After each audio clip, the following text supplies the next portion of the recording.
What's up, everyone? Welcome to episode 97 of the RUDIS Wrestling Podcast, brought to you as always by us. Matt, what's going on in Ohio today? Well, we were just talking. You're saying you're running low, not running low on T-shirts, but as far as like we're wearing the same ones a lot. It's cool. I like them. Recycling the thing, but we were talking about like jump on the website right now. It's like Christmas is already here. I think we've got tons and tons. What would you say? Like 100 new T-shirts listed. Oh, like it's absurd. Matt, I'm literally still scrolling, and I'm not done. I need a Tamara Manson shirt. If you guys, shameless plug. Well, you're plugging. I'm plugging. We're all plugging. I just did an interview with Tamara maybe a week ago or so. I had a blast. She was a lot of fun. She was kind of crazy. The one time, Matt, I don't know if you watched the whole thing, but I was in Singapore and I texted her or messaged her. And she got right back to me. And then I thought, wait, isn't it like 4 o'clock her time? And I'm like, damn, it is 4 o'clock her time. So then she mentions she likes waking up early. And I'm thinking, oh, maybe she's like, one of those army type people who wakes up at 4 o'clock every day no matter what, or something to that effect. I am personally not a morning person. I can stay up all night, but not a morning person. So then she tells me, no, I was not, in fact, not up early. I had stayed up till 5:30 a.m. playing video games. And I thought, damn it, Tamira. That's what my high school kids do, and they're going to use you as an example of someone who's a world champion who stayed up late playing video games. Well, I think we kind of contributed to that because when we signed her, one of her signing bonuses that we threw in was like a Nintendo Switch. I think is it. I don't know. I'm not into gaming or anything like that. Oh, you guys totally. Yeah. Can't believe you guys. Yeah. But she's fun, isn't she? Awesome personality. Yeah. Yeah. We had a blast. It was really nice to learn her story. It's so funny because everyone's wrestling story is so much different. Which actually, Matt, I want to take us off our plug. I got to have dinner with Ron Paul, a guy named Ron Paul. Hopefully you know who that is, if you're listening. Presidential candidate, 30 years in Congress. And Matt, they always make those lists of famous people who wrestled, which I don't really like those, but nevertheless, Ron Paul wrestled. Did you know that? I didn't know that. I'd seen that somewhere. Did you put that out on social media somewhere? I just tweeted it 2 days ago. Yeah, but they always talk about people who wrestle, and Ron Paul is like the epitome of honesty, integrity. He was in Washington for 30 years. He didn't become the Swamp. It was fantastic.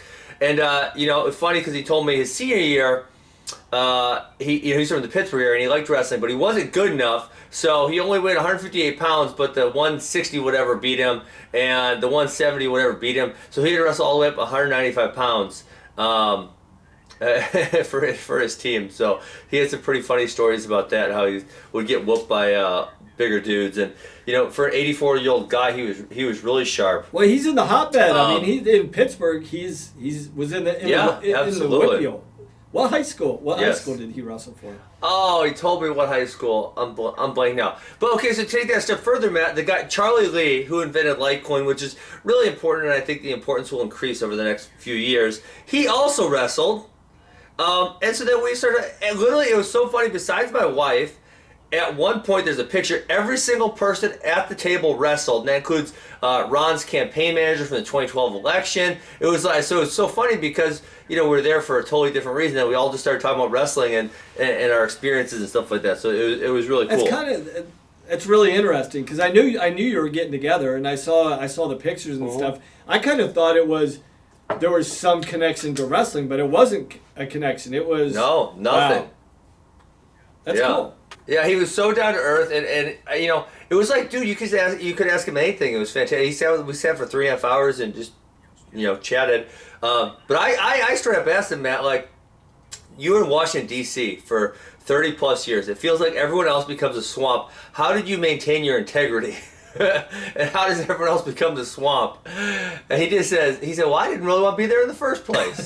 He said, I saw some things I didn't like, so I campaigned, but I never thought I was going to win. I never thought they'd elect me. And then somehow they just kept electing me over and over and over again. But I didn't want to be there, so when people came up to me and offered me this deal or that deal or money or whatever bribe, he didn't say bribe, but whatever type of deal it was, I just said no, because I didn't care, because I didn't want to be there. It was just hilarious the way he talked about it. But isn't it, with everything, you can overcomplicate everything. It's pretty simple. Like his approach in politics, his approach, like our approach in what we're trying to do in the wrestling landscape, like it's pretty simple. You know, when you're trying to overcomplicate things, or you know, start entertaining different conversations, or get distracted by your original mission, that's when things get sideways really quickly. Well, one of the funny things he said, we were talking through things. He said, one of the things, kind of off of that conversation we had, is everyone tries to vote stuff in for their specific district, so they can say, I did this for my district, right? And it's mostly like spending bills, and Ron was obviously also very anti-spending. And so he said, Ben, do you know how many times the vote came up 300 and whatever to 1, and the 1 was me?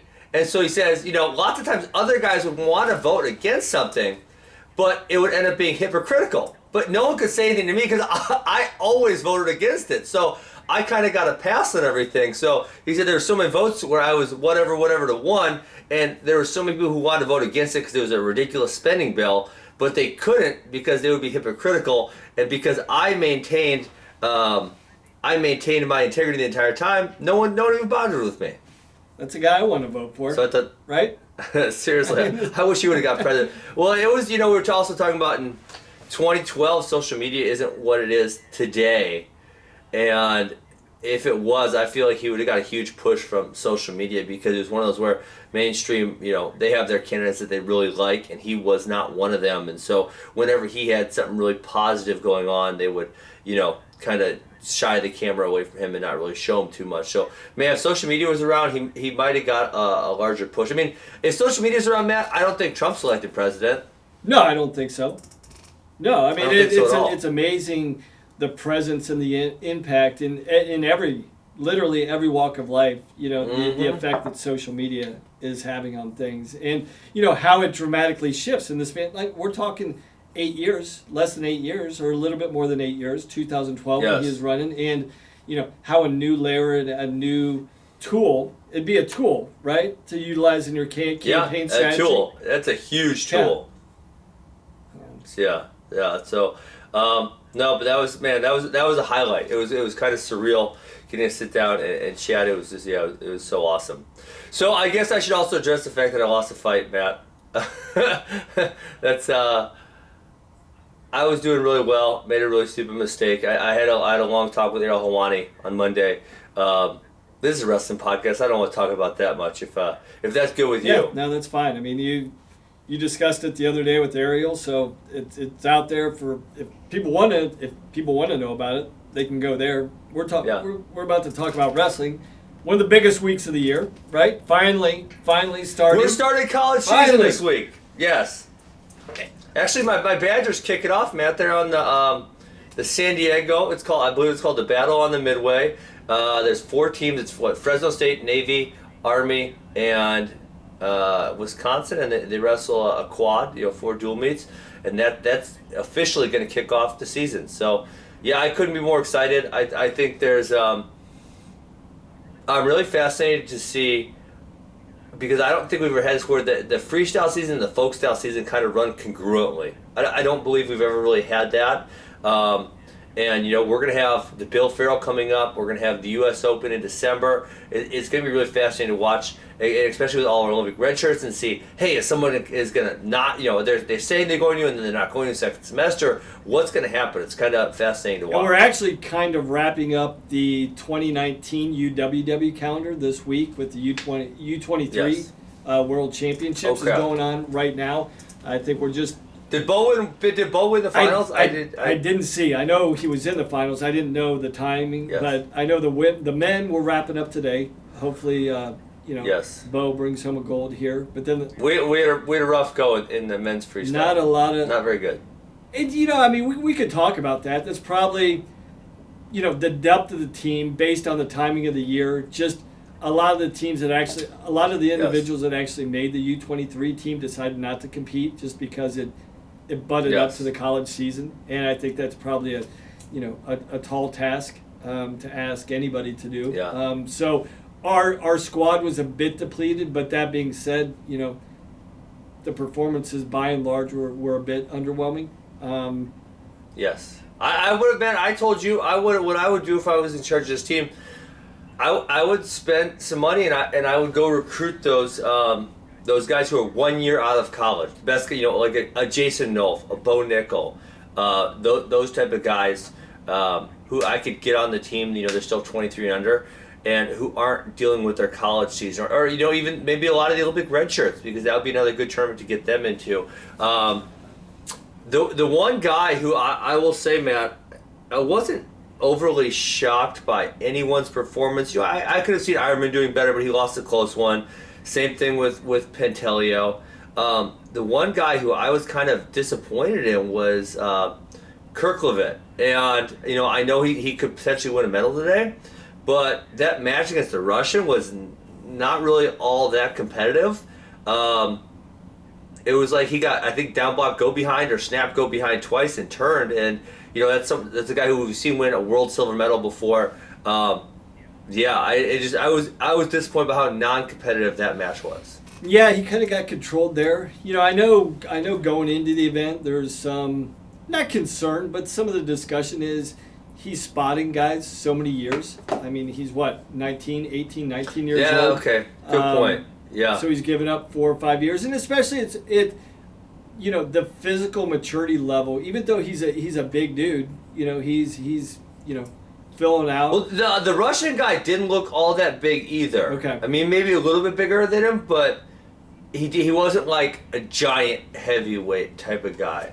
Yeah, but what struck me a couple weeks ago when I was in the Ohio State room, man, he is gigantic. But when you get up close to him, you can tell he, as big as he is and as proportional as he is, he's still not mature. And that's a how much do you think he weighs? I think they were saying at that time he was mid 30s upwards to 240. So he's putting on size, but it's not mature size. It's big and it's proportional, but there's not that hardness to his body yet, which is a scary prospect. So I don't think that probably played much into the result. But I know going in, people were like, he's spotting guys in some cases maybe 4 or 5 years. Yeah, that's true. Okay, well, I'll give him a break. I was too tough on him, man. But it seemed like, I jumped in. I'll give him a break. On the women's side, it seems the first day of women's competition, we're competing at a really, really high level. I think we've got several women in the semifinals that got through the quarterfinals already. I know Macy Kilty did. Let me see. Let me look through that. I believe it was Dom Parrish, was it? Who else? I'm blanking. I'm going to look right now. Hold on, I got Precious Bell. Emily Schultzen lost her first one. That girl was like a 4 or 5 time world champ from Japan, I believe. Oh, Kagata? Yeah. Okay. Parrish lost her second one. As Abigail Nettie lost in the quarterfinals. Macy is into the semis. And Precious Bell lost in the quarters. So we had 2 losing in the quarters. We only have 1 in the semis, it appears. Okay. I'm sorry, we had 3 people losing in the quarters. Okay. So, yeah, so that means there's a decent chance they can come back and wrestle back. So I'm excited, Matt, to get into, and this will kind of wrap our freestyle up for the time being, although we did say that, there is going to be a kind of a congruent season between the freestyle and the folk style coming up here. But we did another technique review. So now this is our 3rd one. We actually have our 4th one because we have the Women's Worlds coming up. So we did the 2019 Women's World Championships for those who complained about it last year. We took the time to do it. And I guess I was blown away, Matt. So we did 2018 Worlds, 2019 Worlds, 2019 US Open. I'm blown away by how similar they are. There's not a whole lot of variance. And that is not what I expected. I expected to see quite a bit of variance, and we're just not seeing it, and that's fascinating to me. See, I kind of fell on the other side of things with really no major rule changes this year, and that's pretty typical. Once you get in the middle of a quad, they don't do many major rule changes. So I kind of thought the patterns were similar, but. I mean, some of these to a T, they're the exact same results as a year ago. And most of them, like you said, are within range. I mean, plus or minus 5 in a lot of these categories that we broke down. So, yeah, I mean, if you go percentage-wise, if you go like by percentage-wise on what where you would have scored.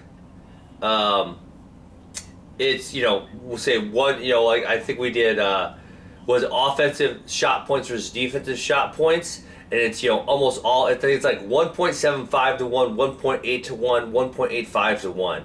I mean, the percentage wise, it's really really similar, really close, and that's just like I don't know, man. I understand that there is the same rule set, but I guess I was just expecting, like I said, more variance. Like you're gonna see one or two guys get a hold of a new technique, and all of a sudden they're gonna score a whole bunch of points off a low single or something, and the data is just not showing that. And it isn't. I know it's not every match, but I believe it's 180 matches per tournament we're scoring. So that it's a significant amount of matches where one or two matches isn't gonna really affect it all that much. So yeah, I mean that's my biggest takeaway. I guess the one big difference. Well, actually, let's. I'm kind of going broad time. Let's go. I guess. Let's go topic by topic. Yeah, is that cool? That's cool. Before we jump into that, I guess for the people listening in, if you want a visual breakdown of what we're doing, if you're just listening to the audio version of this, and you want to see the graphs and the stats and a visual breakdown of everything we've done, you should probably tune in to the total format of the podcast, because I think these... Well, are we going to post a PDF somewhere, Matt? Because I don't know who it is. I don't know if it's Natalie at your headquarters. We do the raw data over here. I send you the numbers. But these graphs are fantastic. I mean, like, it really allows you to analyze what's going on, and you guys have it broken down category by category. So I don't know if there's a way you guys could make this PDF available on your website of all these data, but I think it would be really helpful for people to, they could listen to us talk about it, and then they could go to the website, and they could literally follow the PDF if they want to. Sure. So, I mean, we'll see if we can...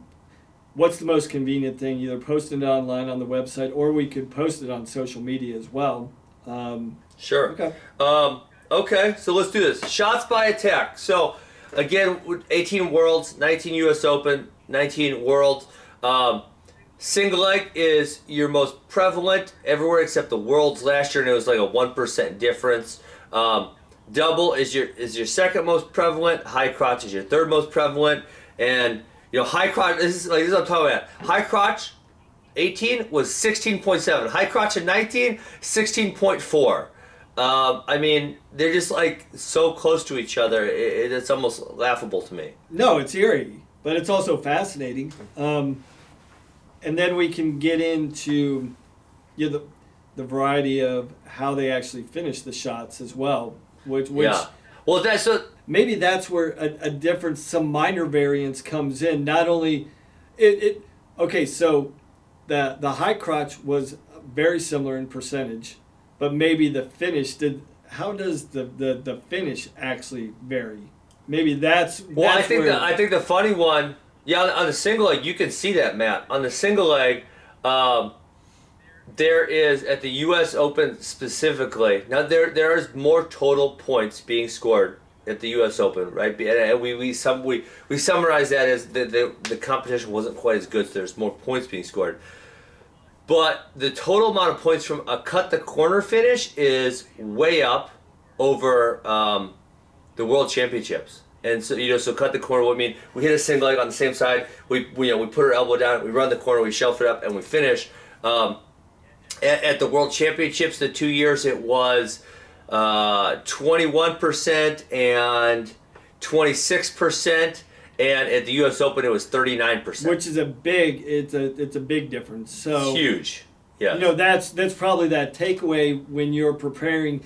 You shouldn't get fooled by like, okay, I can get up and through my high crotch pretty easy domestically. Well, that's probably going to be a different landscape once I go internationally. Like, I better be a bit more proficient. These guys are probably going to force me to finish it down on the mat. So, difference, and I think these are the takeaways a lot of times. Like, how does the international style differ from domestic style? And like you said, it's not exact. The science isn't exact because probably on a broad base, the competition at the U.S. Open is a little lesser than the World Championships. So you can't totally qualify it and say, well, you have to be finished better on the mat.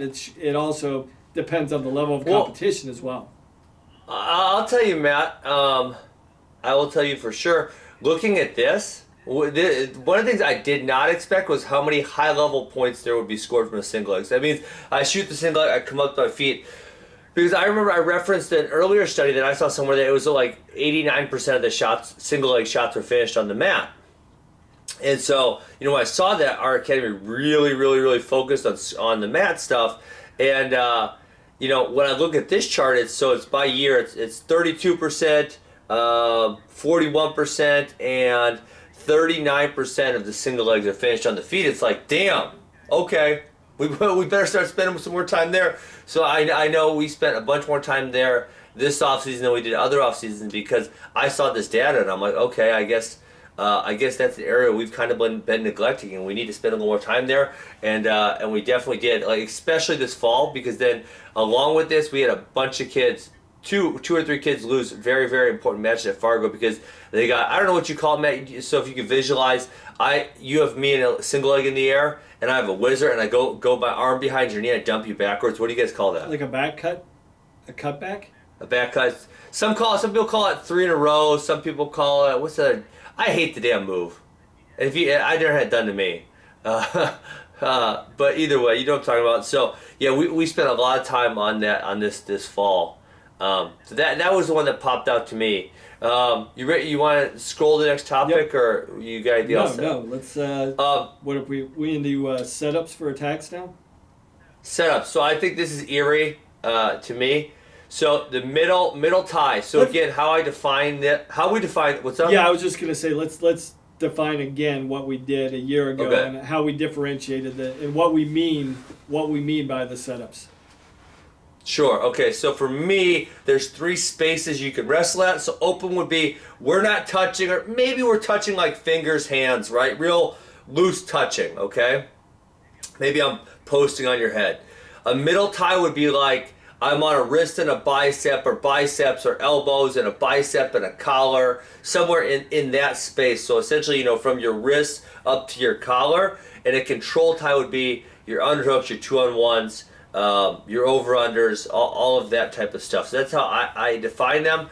And what we see, middle tie is huge, right? 55%, 60%, and 58% of the scores come from, and so this is scores that go to leg attacks. This is the setups for the leg attacks. So that middle tie, I think I would have guessed it's the most important. It is in fact the most important.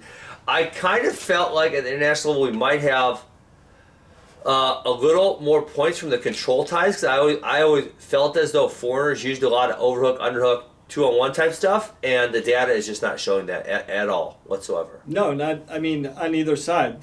Foreign or domestic, right? So yeah, correct. Foreign or domestic, right. For me, my takeaway is like, well, if I really want to build up a specific skill set that might be harder for an opponent to break down, I would, if I've got an athlete that can wrestle from the open, I would maybe encourage that a little bit more. Like, hey, there's not as many people as you think wrestling from the outside.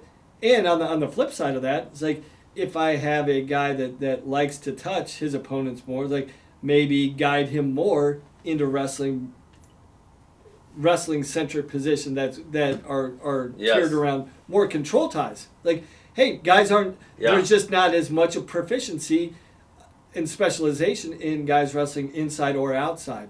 Everybody kind of tends to wrestle. I would actually like, you know what I would like to do? Well, so here's the way I kind of think about it, and we would have to do more studying to know if I'm actually correct or not. I feel like at a high level, it's easy to game plan against, okay, you're going to try to underhook me. Okay, you're really good there. I can shut that down. You're going to try to 2-on-1 me. I can shut that down. And, the one guy I think of that, like, for the middle ties, who is just so relentless, is David Taylor, right? The way he moves the head and moves the body. It's like, you can't stop that. Like, there's no way you can avoid the guy touching you. Like, you have to let him touch you, or you just take a bad shot from the outside, then you get, spun behind, obviously. And so, at a low level, and this is my guess, Matt, at a low level, I think you'd see control ties scoring more because people are worse with strategy. At a high level, I think people become better strategically, and you would see less scoring from the control tie, which we're not seeing a lot of scoring from the control ties.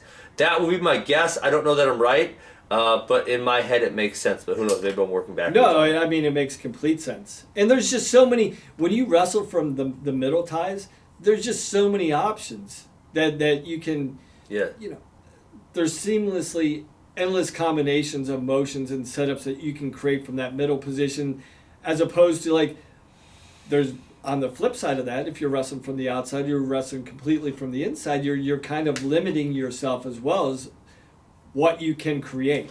There's just only a right, when you're thinking about, you're right. If I'm wrestling from the outside, how many different things can I actually do? You can't move them at all. Yes. And same thing. It's all a timing thing, and certain people, there's a couple people who are very, very elite at it, and it's a good skill to have, but there's not very many people who rely on that exclusively. Right. And if, the one thing that I will say, the one guy that comes to mind, right, from wrestling from the outside domestically would be Burroughs.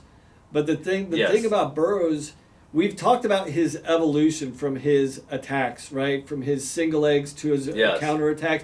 But if you also break down his motion, he's added to his arsenal of setups as well throughout the years, which I think is fascinating. He's just not a fake blast double. He's got a drop fake. He's got a C-grip misdirection drop fake that he does. So he's added in different motions and different setups from his motion from the outside as well. And I think a lot of people, they just think there's just a finite number of ways you can move a guy. And I think people limit themselves, especially from control ties, like, I get this 2-on-1.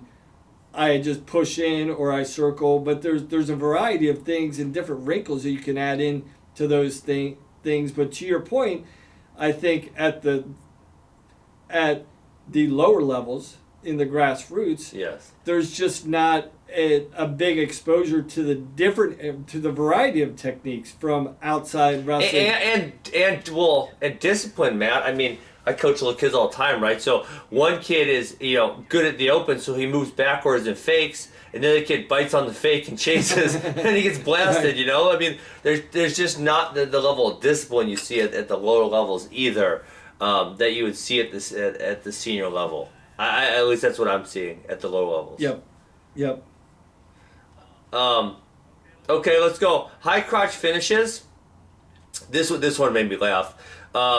So really, so we have the piston position, Matt, for us is when we shoot a high crotch, we get stopped, we lift them up. I thought that would actually score points, but it's kind of worthless. So I thought it'd be way more valuable. So really, you're seeing two ways. You're seeing a drive across, and you're seeing a crackdown. Drive across is 69%, 73%, and 71%, which is like all really, really close. And the crackdown cracks me up, man, because it's 22 points, 26 points, 24 points. Like, Matt, this is over 180 matches. Like, how is it that close to each other? It's crazy. It's crazy. It's crazy. But again, back to your point, like the piston finish, powering up and through and across your high crotch, that's probably that thing. Like, okay, it's communicating to your guys, hey, just so you know, we can have a lot of success at this level in high school, but you have to be aware as you jump in age levels, the opportunity to finish this doesn't just decrease. It decreases dramatically. It goes away. Like, you almost have to get lucky. That's something, Matt, I would not have guessed that. I would have thought this technique is used significantly more often. I was really blown away. But when the data said it was almost non-existent. I mean, I was really shocked by it. But I think one of the areas of the piston technique, I bet the intent for most athletes, if they can get there, that's where they go to. So actually attempting your piston finish maybe sets up your drive across, right? You transition, so and then you come back to it. Yeah. I mean, that's definitely possible. Or maybe they attempt to pit. I mean, I guess the hard thing at the high level, man, is the guys probably just aren't getting lifted. Right. Right? I mean, they understand how to hold their base. They understand how to use the chest wrap and the crotch lift. They're just not getting lifted up because they have good positioning. So I guess you could also try to piston it and then crack down maybe. Now we're talking to like we would need a full-time statistician to tell us the sequence of events that led to the crackdown. Shoot high crotch, get sprawled on, try to piston, go to the crackdown. Like, how are they getting there? We would have to have someone on this project full-time all year round to tell us that much data. Yeah, and then vice versa. So on the piston, if I'm driving up and I get stuff from lifting you, I'm going to dump you and wrestle from a crackdown position. Or if I drive up but I can't get you off your feet, maybe I fake a dump and then come to my cut across. So it's almost like the piston is probably a setup to the ultimate finish that are seeing success at the highest levels. Yeah. Okay. All right, let's go. Parterre position, again, very similar. 80 gut wrench, 80%. Domestically, it was only at 61, a little lower. And then back to 2019, we're at 73% for the gut wrench, 24% for the lace versus 18% last year. So we saw a few more laces, not entirely that much. The scoring was down a decent amount. I mean, 220 all the way down to 174 in the exact same amount of matches on the gut wrench. So I guess a little better gut wrench defense this year. Maybe Sagil Live didn't get a hold of as many people. I'm not really. I had to look through it a little deeper to tell you exactly what the difference was. Yeah, because one or two guys, when you're talking about 180 matches and you have, one guy gut wrenching, doing 20 gut wrenches in 4 matches. That can have an impact. So I think there could be some outliers in the performance that impact the percentage. But just like last year, I guess I'm not as surprised based upon last year's knowledge, like how much it's still gut-centric, right? And not... very gut-centric. Yeah. Huge. Because I just think, and maybe because it's us, when you look at the domestic stats, the lace is more prevalent, and so I think we get accustomed to not more prevalent than the gut, but more prevalent than international. International, yes. Thanks for the clarification. Okay. Yes. Yeah. Yep. But yeah, really interesting. It's double. It's almost double. Yeah. The amount used domestically versus the amount it's scored on internationally. And so huge difference. Okay, so we scroll down to guys. You guys should really, if you're listening, you should really go to the website and check this data. I'm just like, Matt, I'm blown away by how nice your people made this look. I mean, it's just fantastic to look through. When it makes it kind of makes what we're talking about seem a bit remedial. I'm with you. Like, I only think we're scratching the surface of the possibilities of what to discuss when we're actually. I think we're giving a good overview for the stats, but if you really dig into it and really break down the graphs and the stats, like it's pretty fascinating. If you're an analytics guy or a numbers guy, you're gonna love this stuff. Yeah, I mean, like I said, I almost would want more, but I know already how tough it was to compile just this data and how much time. I mean, we have five guys working on it, and it takes them a week to do. So I know, like, to go deeper than that would be like, oh my God, that is just a huge, gigantic challenge. So I mentioned I have 5 guys working on this. Matt, this next category is one of the ones that changed a lot. It's control scores by attack. And I look at the 2019 graph, and it almost makes me think, like, did the statisticians F this one up? Like, did they mess up? And I would think, like, maybe if I had different guys doing it, I would think, oh, maybe they misinterpreted a situation or something. But I had the exact same 5 guys doing all 3 of these things, so I know they scored it the exact same way. So if you look, most of the things we've been saying are very similar. This one is very different. So, for example, 2018 to 2019, 51% underhook versus 33. 2-on-1 was only 1% last year. This year it's 13%. Over/under went from 30 to 20. And then the crazy one, overhook went from 17% to 34%. And so I'm thinking, like, how in the hell are people scoring that much from overhooks? Like, that one is almost mind-blowing to me. I think the one thing with the overhook that I saw, there's a lot of, the whizzer kick position is initiated from the overhook. I saw a lot of that at the World Championships this year. but I'm also trying to think of specific things. I saw some overhook misdirection into push-outs, if that makes sense.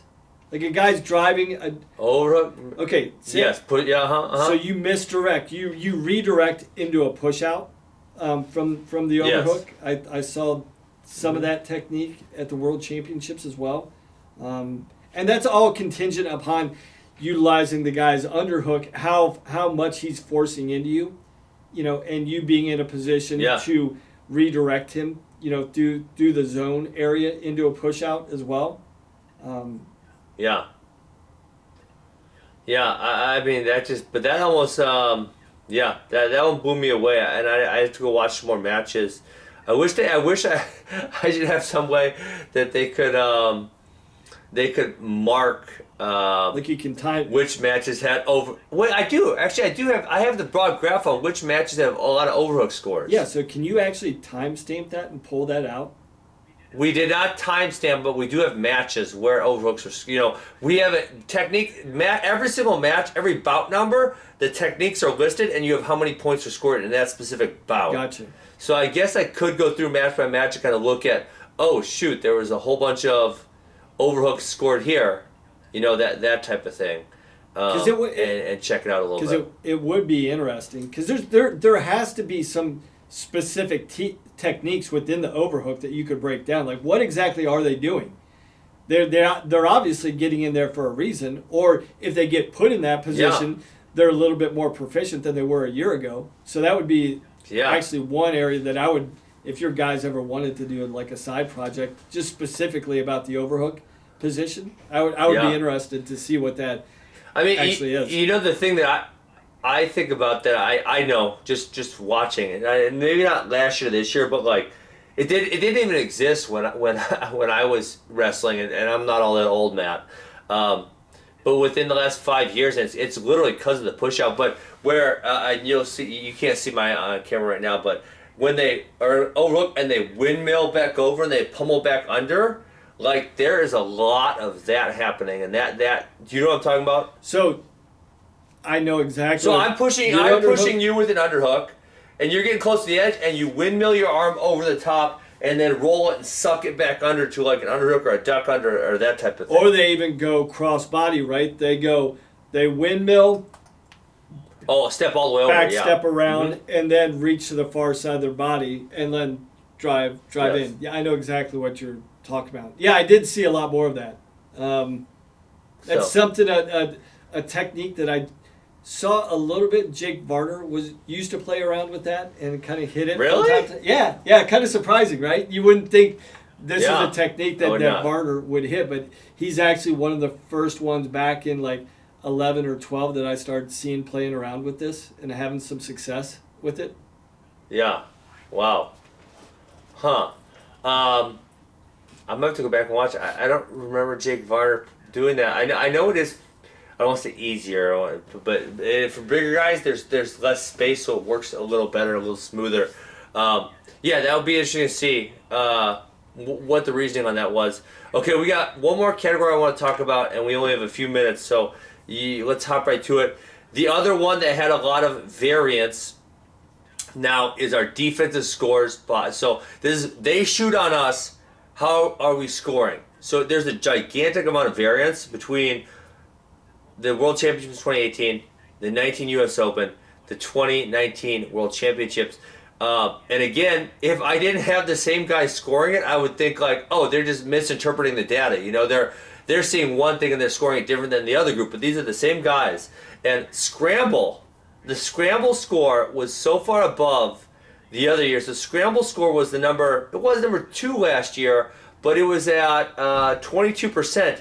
And this year it was at 39%, whereas the down block go behinds went down from, sorry, I'm reading these numbers, Matt, 26% all the way down to 14%. So I think I mentioned this, this is my first initial whoa thing that I looked at, is people were getting to 2 legs better, but the scoring wasn't any better, which is totally fascinating to me, Matt. You would think as a coach, if we get to legs more, we're going to score more. But that is not the case.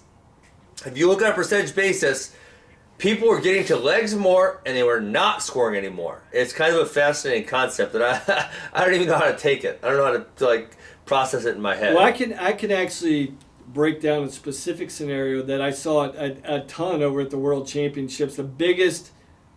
Probably the biggest match was Aliyev and I'm blanking on the Russian. Rashidov.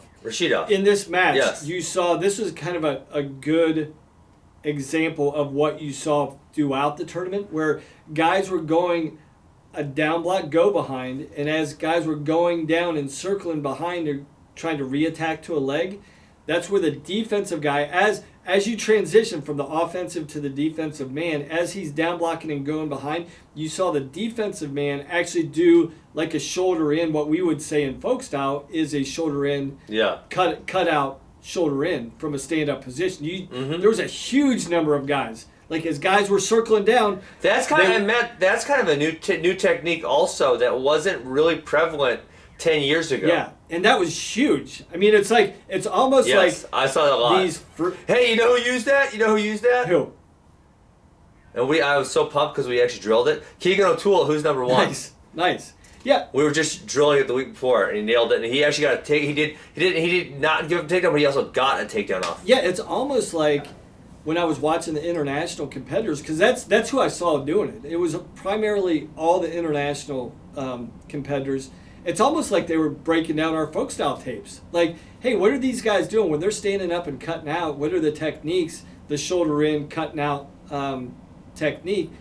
It's almost like they actually were looking at folk style technique and incorporating it into their freestyle. Really? I feel opposite. I feel like I learned that technique.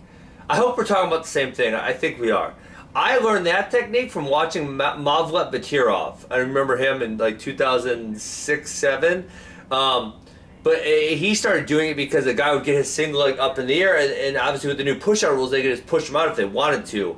And so instead he would turn down, suck his knee down, wait for the person to attack his body, and then he would go to that, we call it turtle shell position. So, where I'm sucking my elbow in and I'm fighting the one side and I'm sealing them off so they can't get underneath my arm. I think we're speaking more, a little different technique. I know I know what you're talking about, but I'm talking about something a little bit different. I'm talking about more just your traditional, like, folk style, stand up, shoulder in, cut out position. Yeah, but Matt, they have, if you watch them, they almost always seal on the one side. Right. So I'm showing my video camera. I'll put my computer screen down to see it. But we seal on the one side here, so this is in. And even like Keegan had the double seal where he was here, and the guys kick it on, and then you can rotate through, which it bears a lot of similarities to old school folk style stand-ups, but there are a few nuances that I think people are playing with. And yeah, you're right, in that Rashidov match we saw it, and we did see that a lot, so it would almost be interesting to put that one. One of the things that Matt that is not shown in any of these categories that I think would be really interesting is like defensive techniques. How many times did it save you from getting taken down? Right? How many times were you going to get taken down and then you didn't because you did this? That would be really interesting to me. You just neutralize the situation. No points scored. You just neutralize the situation.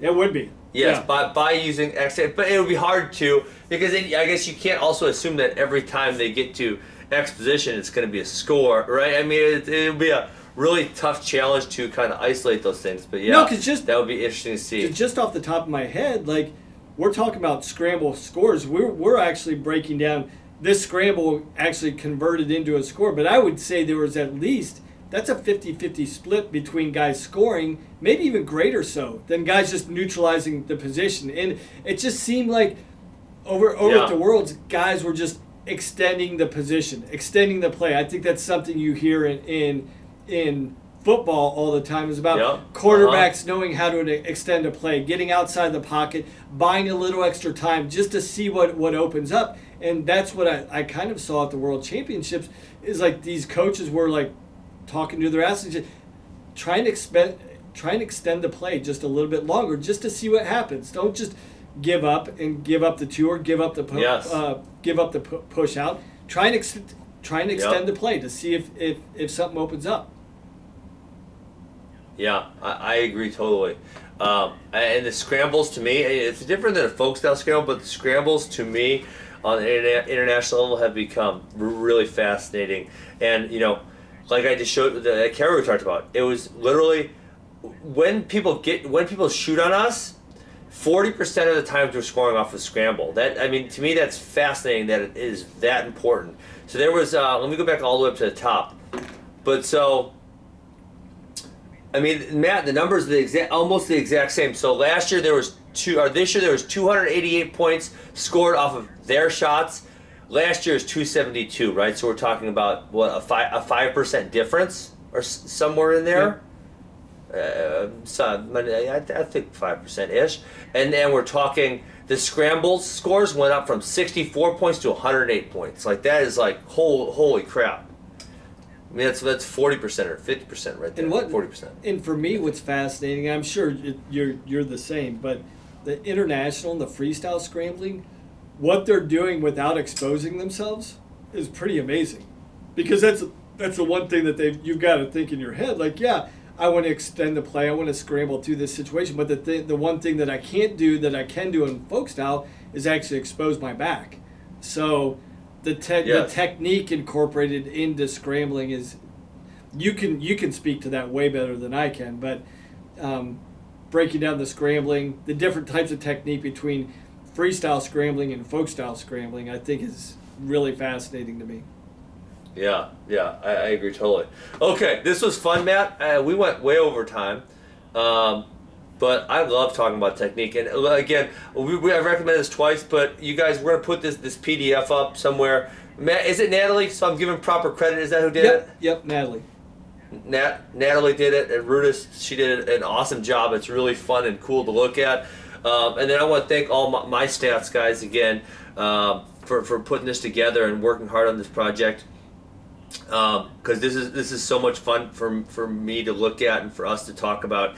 And if you're a wrestling nerd, if you're really into wrestling, this is worth going over to the website, taking a look at. There's a whole lot of data here. Matt, it's at the point where we're not really drawing a huge amount of conclusions. There's a couple things you can draw conclusions here, but it's a lot of hypotheses. And I think, like I said, we would need to hire someone full time to actually create real, utter conclusions from the data. No, this is definitely a rabbit hole, right? I mean, we have the fun part. We just get to look at the stats, break them down, talk about them. But the work that your athletes did, the work that our staff did here, like this was a labor-intensive, initiative. And I want to echo your sentiment. These guys did an amazing job.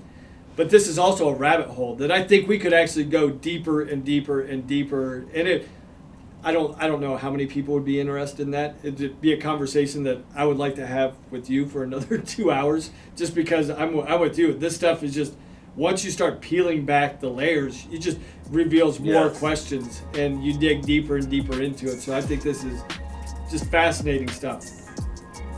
Awesome. Okay, Matt, when we talk next week, we're going to have college wrestling to talk about, baby. Sweet. College wrestling season is starting. I'm pumped. I'm going to watch a whole bunch. We have duels. We got opens.